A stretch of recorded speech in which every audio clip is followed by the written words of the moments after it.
Audio Jungle.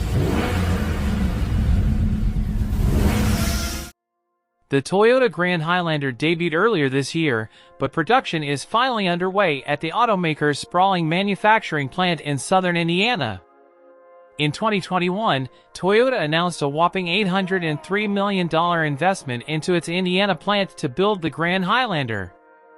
As a refresher, Grand Highlander buyers have 3 engine options to choose from, 2 of which are hybrids.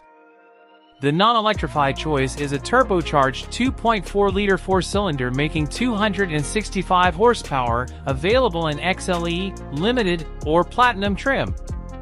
Hybrid versions get a non-turbo 2.5-liter 4-pot making 245 horsepower, save for the range-topping Hybrid Max.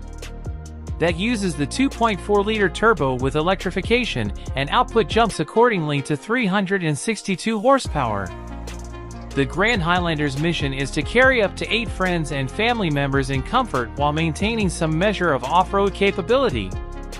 The new Land Cruiser looks quite comfy for 5 on the inside, but it's clearly designed for the roads less traveled. While the 2024 Toyota Grand Highlander will soon reach dealerships, the Lexus TX is slated to arrive in the fall. Don't forget to subscribe, like and leave me a comment to tell me how you found the car.